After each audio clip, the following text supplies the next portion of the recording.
Hey y'all, it's Kim again. So this is the Kubark Counterintelligence Interrogation Manual.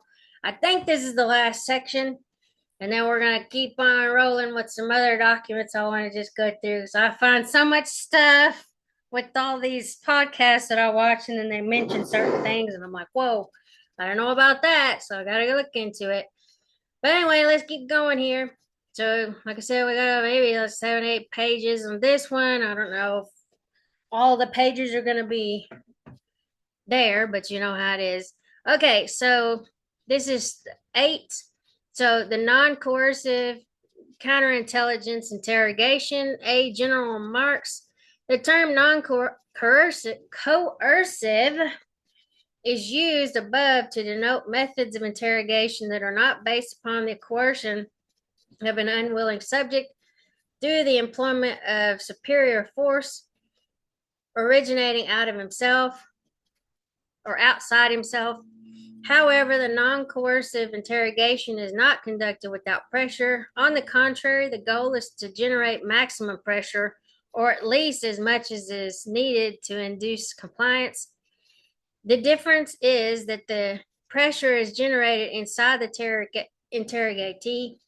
His resistance is sapped, his urge to yield is fortified until in the end he defeats himself. Manipulating the subject psychologically until he becomes compliant without applying external methods of forcing him to submit sounds harder than it is. The initial advantage lies with the interrogator. From the outset, he knows a great deal more about the source than the source knows about him, and he can create and amplify an effect of omniscience in a number of ways. For example, he can show the interrogatee a thick file bearing his own name. Even if the file contains little or nothing but blank paper, the air of familiarity with which the interrogator refers to the subject's background can convince some sources that all is known and that resistance is futile. Sounds like the Borg. Okay, if the interrogatee is under detention, the interrogator can also manipulate his environment merely by cutting off all other human contacts. The interrogator monopolizes the social environment of the source. 3, he exercises the powers of an all powerful parent, determining when the source will be sent to bed, when and what he will eat, whether he will be rewarded for good behavior or punished for being bad. The interrogator can and does make the subject's world not only unlike the world to which he has been accustomed, but also strange in itself, a world in which familiar patterns of time, space, and sensory perceptions are overthrown. He can shift the environment abruptly. For example, a source who refuses to talk at all can be placed in unpleasant solitary confinement for a period. Then a friendly soul treats him to an unexpected walk in the woods. Experiencing relief and exhilaration, the subject will usually find it impossible not to respond to innocuous comments on the weather and the flowers. These are expanded to include reminiscences,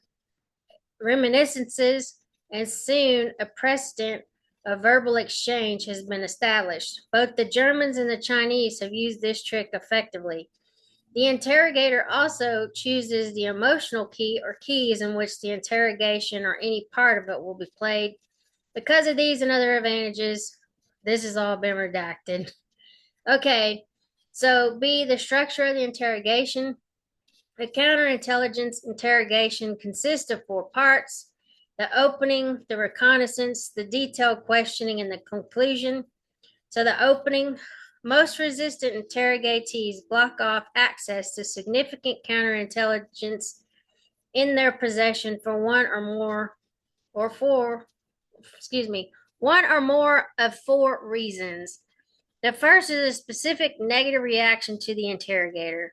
Poor initial handling or a fundamental antipathy can make the source uncooperative, even if he has nothing significant or damaging to conceal.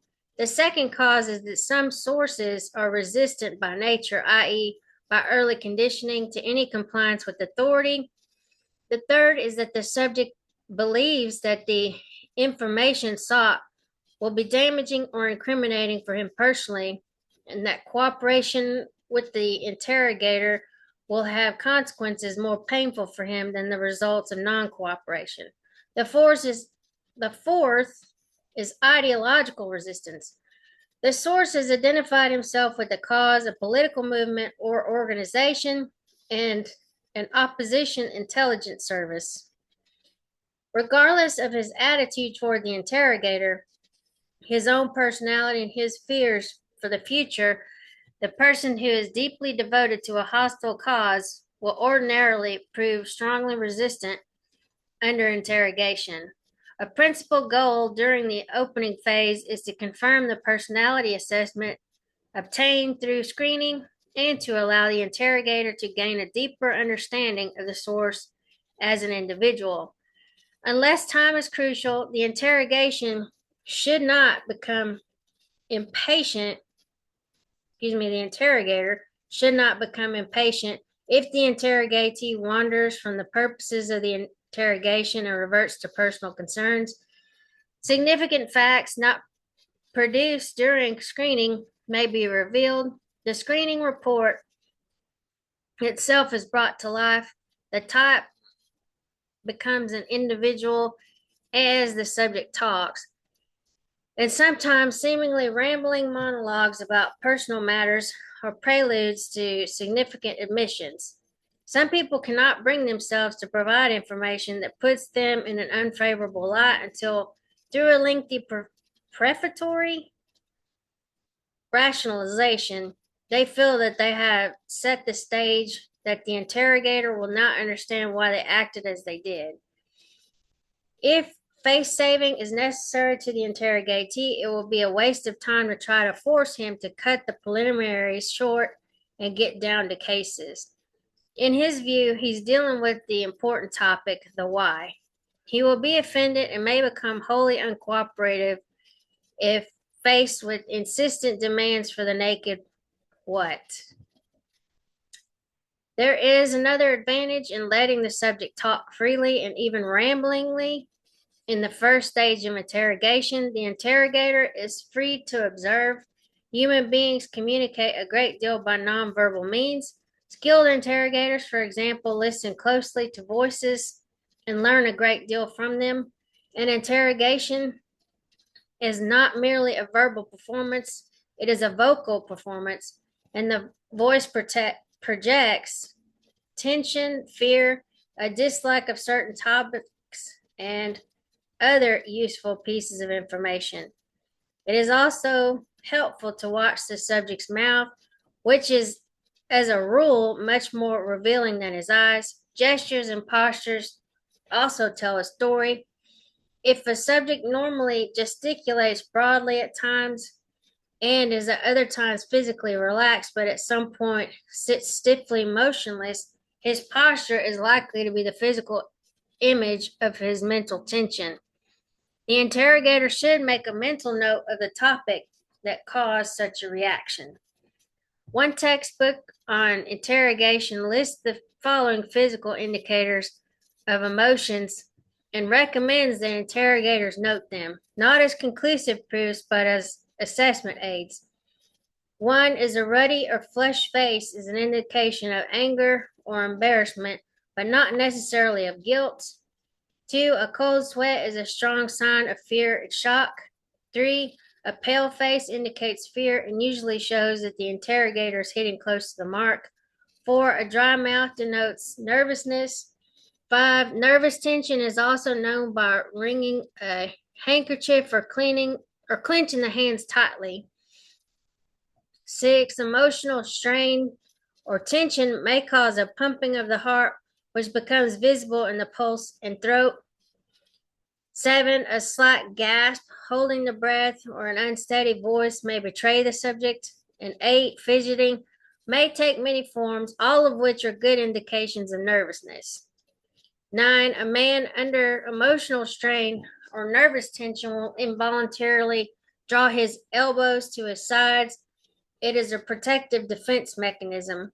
10. The movement of the feet when one leg is crossed over the knee of the other can serve as an indicator. The circulation of the blood to the lower leg is partially cut off, therefore, or thereby causing a slight lift or movement of the free foot with each heartbeat. This becomes more pronounced and observable as the pulse rate increases. I never would have thought of that. But anyway, pauses are also significant. Whenever a person is talking about a subject of consequence to himself, he goes through a process of advanced self monitoring performed at lightning speed. This self monitoring is more intense if the person is talking to a stranger, and especially intense if he's answering the stranger's questions. Its purpose is to keep from the questioner any guilt or guilty information or information that would be damaging to the speaker's self esteem. When questions or answers get close to sensitive areas, the pre scanning is likely to create mental blocks. These in turn produce unnatural pauses, meaningless sounds designed to give the speaker more time or other interruptions. It is not easy to distinguish between innocent blocks, things held back for reasons of personal prestige, and guilty blocks, things the interrogator needs to know. But the successful establishment of rapport will tend to eliminate innocent blocks, or at least to keep them to a minimum. The establishment of rapport is the second principal purpose of the opening phase of the interrogation. Sometimes the interrogator knows in advance, as a result of screening, that the subject will be uncooperative. At other times, the probability of resistance is established without screening. Detected hostile agents, for example, usually have not only the will to resist, but also the means through a cover story or other explanation, but the anticipation of withholding increases rather than diminishes the value of rapport. In other words, a lack of rapport may cause an interrogatee to withhold information that he would otherwise provide freely, whereas the existence of rapport may induce an interrogatee who is initially determined to withhold to change his attitude. Therefore, the interrogator must not become hostile if confronted with initial hostility, or in any other way confirm such negative attitudes as he may encounter at the outset. During this first phase, his attitude should remain businesslike, but also quietly, not ostentatiously friendly and welcoming. Such opening remarks by subjects as, "I know what you so and so's are after, and I can tell you right now that you're not going to get it from me," are best handled by an unperturbed, "Why don't you tell me what has made you angry?" At this stage, the interrogator should avoid being drawn into conflict, no matter how provocatory may be the attitude or language of the interrogatee. If he meets truculence with neither insincere protestations that he is the subject's pal, nor an equal anger, but rather a calm interest in what has aroused the subject, the interrogator has gained two advantages right at the start. He has established a superiority that he will need later as the questioning develops, and he has increased the chances of establishing rapport. How long the opening phase continues depends upon how long it takes to establish rapport or to determine what voluntary cooperation is unobtainable. It may be literally a matter of seconds, or it may be a drawn out uphill battle. Even though the cost in time and patience is sometimes high, the effort to make the subject feel that his questioner is a sympathetic figure should not be until all reasonable resources have been exhausted, unless, of course, the interrogation does not merit much time. Otherwise, the chances are that the interrogation will not produce optimum results. In fact, it is likely to be a failure, and the interrogator should not be dissuaded from the effort to establish rapport by an inward conviction that no man in his right mind would incriminate himself by providing the kind of information that is sought. The history of interrogation is full of confessions and other self incriminations that were in essence the result of a substitution of the interrogation world for the outside world. In other words, as the sights and sounds of an outside world fade away, its significance for the interrogatee tends to do likewise. That world is replaced by the interrogation room, its two occupants, and the dynamic relationship between them. As interrogation goes on, the subject tends increasingly to divulge or withhold in accordance with the values of the interrogation world rather than those of the outside world, unless the periods of questioning are only brief interruptions in his normal life. In this small world of two inhabitants, a clash of personalities, as distinct from a conflict of purposes, assumes exaggerated force.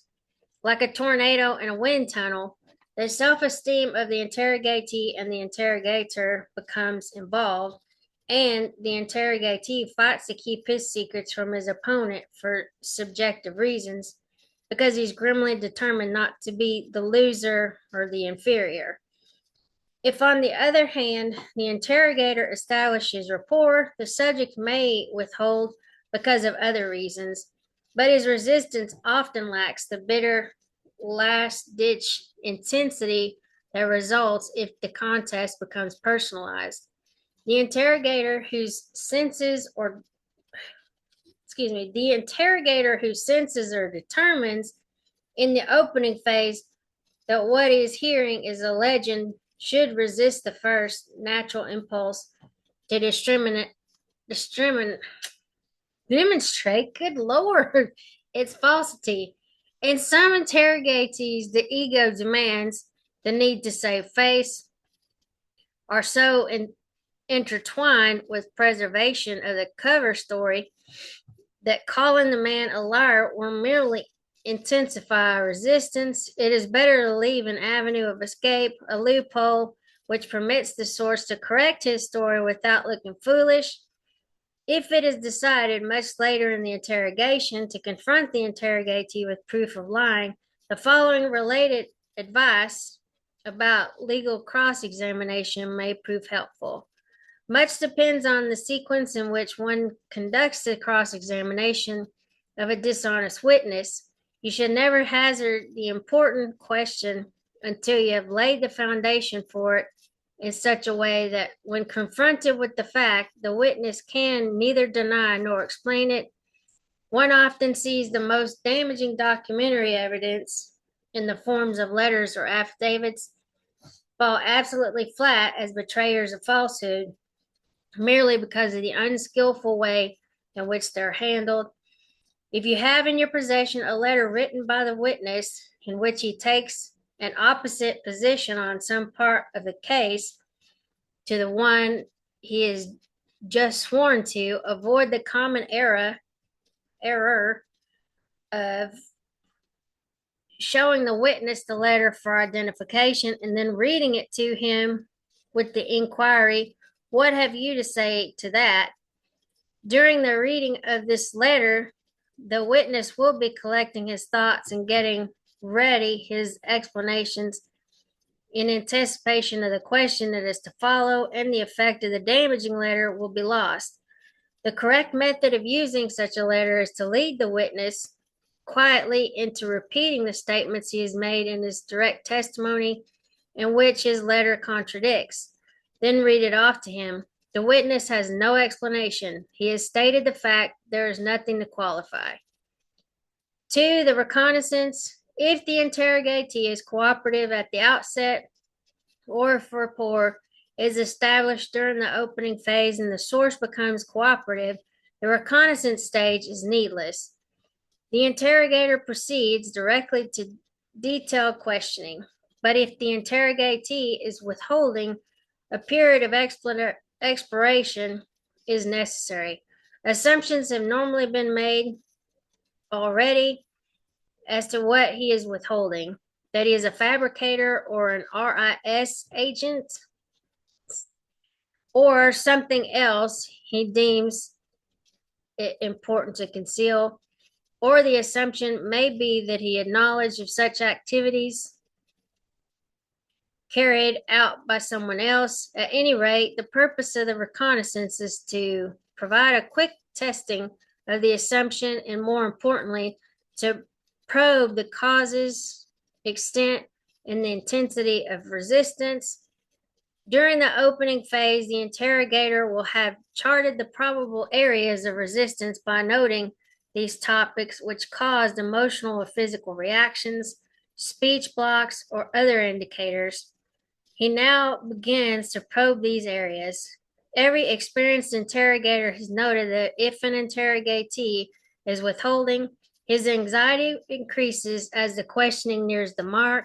The safer the topic, the more voluble the source.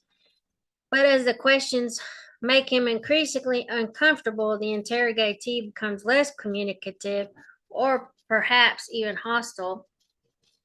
During the opening phase, the interrogator has gone along with his protective mechanism.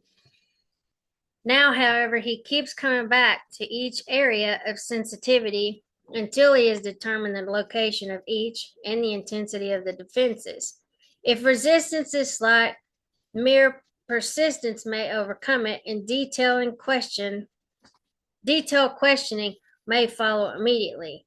But if resistance is strong, a new topic should be introduced and detailed questioning reserved for the third stage. Two dangers are especially likely to appear during the reconnaissance. Up to this point, the interrogator has not continued a line of questioning when resistance was encountered. Now, however, he does so, and rapport may be strained. Some interrogatees will take this change personally and tend to personalize the conflict. The interrogator should resist this tendency. If he succumbs to it and becomes engaged in a battle of wits, he may not be able to accomplish the task at hand. The second temptation to avoid it is the natural inclination to resort prematurely to ruses or coercive techniques in order to settle the matter then and there. The basic purpose of the reconnaissance is to determine the kind and degree of pressure that will be needed in the third stage. The interrogator should reserve his firepower until he knows what he's up against. And three, the detailed questioning. If rapport is established and if the interrogatee has nothing significant to hide, detailed questioning presents only routine problems. The major routine considerations are the following. The interrogator must know exactly what he wants to know. He should have on paper or firmly in mind all the questions to which he seeks answers. And then they've cut something else off here. But anyway, that's the end of this counterintelligence or Kubark counterintelligence interrogation. I still got a lot of other stuff I want to look at just because I'm curious about it. It's just me.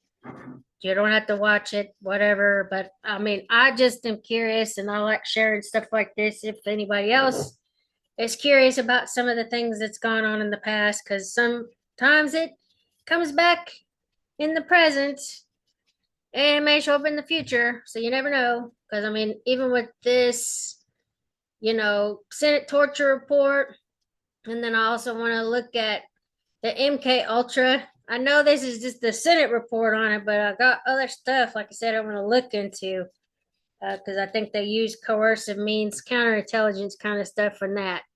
But anyway, I will talk to y'all later. Have a good afternoon. See y'all. Bye.